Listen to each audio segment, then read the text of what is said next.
We've all seen those threads on Reddit or early internet message boards. Someone drops a vague description of a cartoon they think they watched in 1996, asking if anyone else remembers it. Usually, within a few hours, the crowd solves the mystery. In 2010, a user going by the handle 𝗖𝗱𝗹𝗲 cast a similar line into the digital void of an online forum. They were looking for anyone who remembered a very specific, local television program. The timeline 𝗖𝗱𝗹𝗲 provided was the early 1970s. The show in question, a supposedly pirate-themed children's broadcast called Cove. When dealing with hyper-local broadcasting from the pre-VCR era, there is often no physical archive. If the original master tapes were taped over or lost, fragile human memory becomes the only proof that a piece of media actually existed. This creates a perfect vacuum for a mystery to grow. 𝗖𝗱𝗹𝗲's post immediately gets traction. Other users eagerly reply, confirming that they too watched the show. The memory is validated. The thread quickly fills up with innocent, nostalgic recollections of sitting cross-legged in front of the television, totally absorbed by the strange characters of that specific era.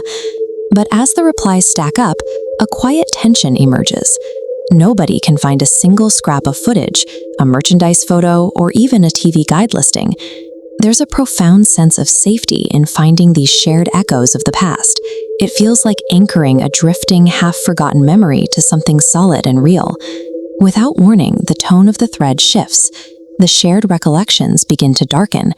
Users move past the quirky puppet designs and start recounting highly distressing episodes.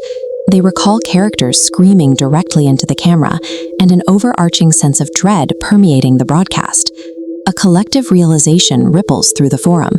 The things they are describing are completely inappropriate for children's broadcasting.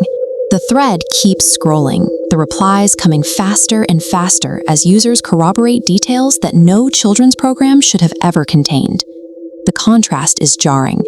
The cozy, safe memories of Saturday morning cartoons are rapidly replaced by corroborating accounts of grotesque imagery. The grotesque puppets are disturbing, but the users are now realizing their childhood sanctuary was built on a foundation of shared, buried trauma. The dread in the thread hits its absolute peak when a user brings up the show's villain, the Skin Taker. The character's singular motivation is horrifying. This villain didn't want to steal treasure or capture a princess. He wanted to, quote, grind your skin. Isolating that single phrase shatters any lingering illusion of innocence. The threat is visceral, physical, and deeply alarming to read in the context of a kids' show. Just as the shared terror peaks, the thread receives one final update.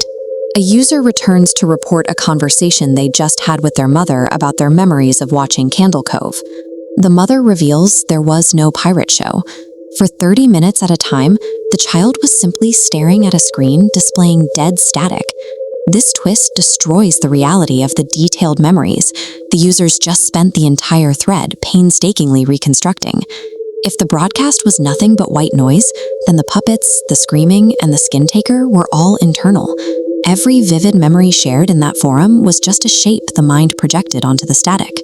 Stepping out of the eerie atmosphere of the forum, we can trace this entire digital nightmare back to one person, author Chris Straub. Stroud published the story in his physical anthology, Cove and Other Stories, taking it from the realm of internet folklore straight into published literature. Its legacy extends even further. It served as the foundational text, adapted for the first season of the television series Channel Zero.